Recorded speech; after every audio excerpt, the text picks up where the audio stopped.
40.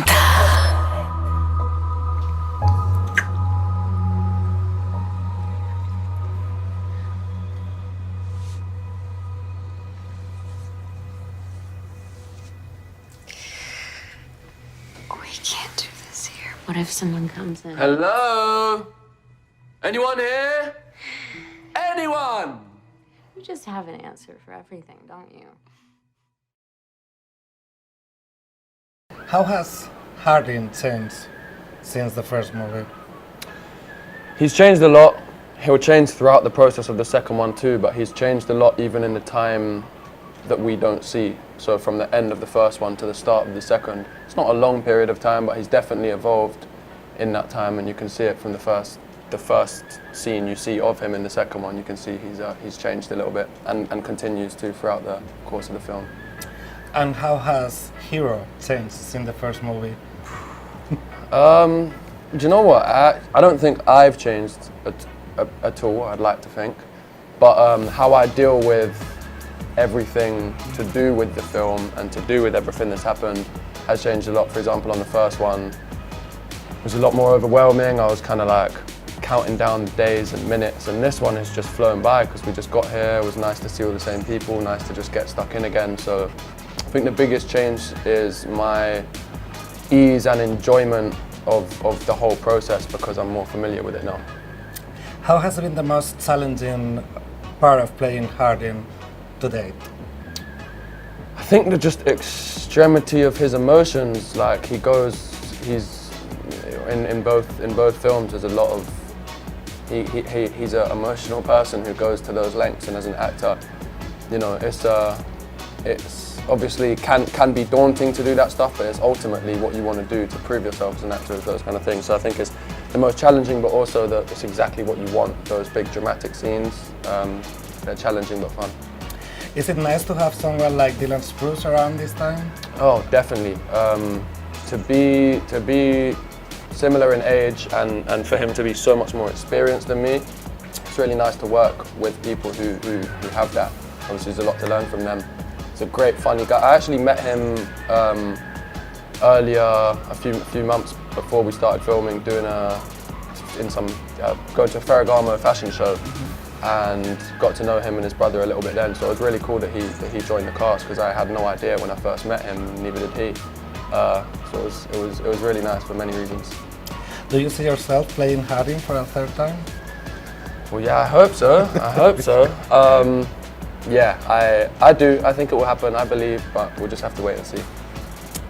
I want you to tell me the best and the worst thing of the huge success that you have achieved with the first movie. I don't know if I can do like best and worst, but one of the best things is the platform that this has given me to just as a launch pad for my career is incredible, and I'll forever be grateful for Anna, Todd and her fan base for giving me that platform. And the worst thing, I can't complain. The worst thing, maybe just like small sacrifices you make with like being recognised and those kind of things. But listen, yeah, it's nothing in comparison. So, what do you enjoy most while filming a movie, in general?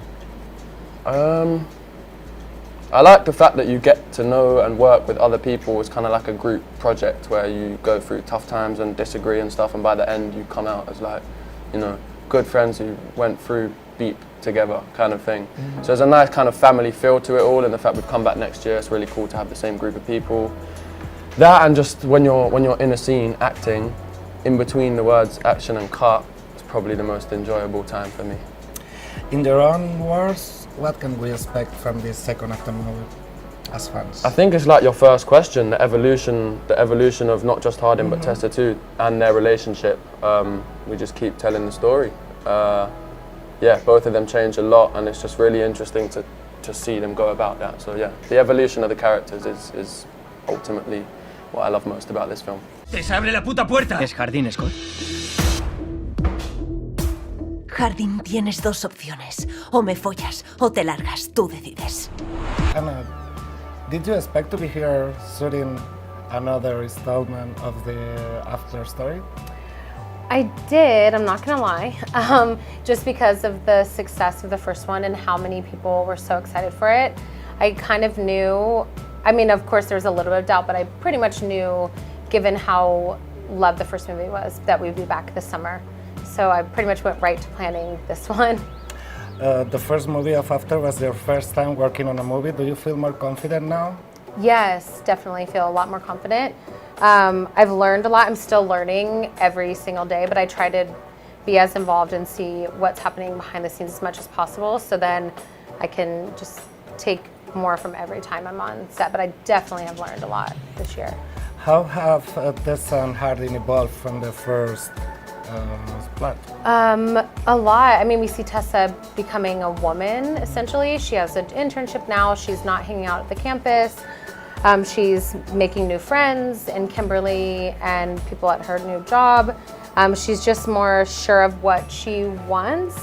I mean, at the same time, she's not. She goes back and forth, but she's evolved a lot. Hardin has evolved, but he's almost a little bit gone backward, just because we are showing more of the darkness in Hardin this time and the complications that he's had in his life, and we're bringing more of his backstory since this movie is his point of view.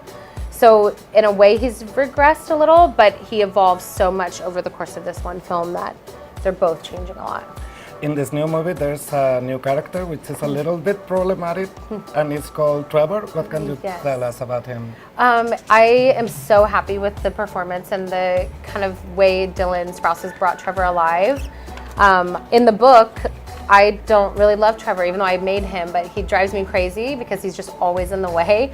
But in the film, I'm almost rooting for him in a way. Obviously, I love Hardin, but Trevor as Dylan is just, it's so good. He killed it. It was really great. Did you find some sort of inspiration for your new stories after all what happened with the first After movie? Yeah, I learned never to write a book about a bunch of tattoos because when you try to film it, it is crazy. I realistically have just thought more in terms of not only keeping the story on the page. So when I'm writing, it's hard to explain without giving specific scenes, but just in a way I'm just thinking from a film point of view as well now, which is really fun and almost like a writing exercise for me, to where I was so used to writing the other way that now I'm thinking more in scenes and how things could be adapted. Would you like to develop the story of Tessa and Hardin more, or would you like to move on to another things? Both. Okay. Right now I'm so in the middle of Tessa and Hardin from what I did, 5 years ago. So at the moment, I'm so satisfied with this, but I do have a lot of material that I've written just for myself, because I just have random things sometimes where I think of them or think of someone in the story and write it, that eventually I might show the readers, but I also don't want to be that person that just keeps milking the same thing. So I would love to make these films as best as possible and focus on my other books for now. And then if there's another After book in a few years or so, I'm not going to say no now, but I can't promise. So that was my next question. Do you see After as a film franchise or not? Yeah, I mean, yeah, definitely. We killed it in the first one. The second one, the film is significantly different, but in the best way. We've really kind of raised the stakes and just brought an entirely different feel to it. So if they loved the first one, and even the people who didn't love the first one, when you watch this film, I'm so confident in what we've done that I definitely think it's a franchise for sure. And I also think we'd have a lot of angry fans if we just stopped after this film, especially because this one is just so great from both characters. I don't want you to spoil this new movie, but what can we expect from it different from the book?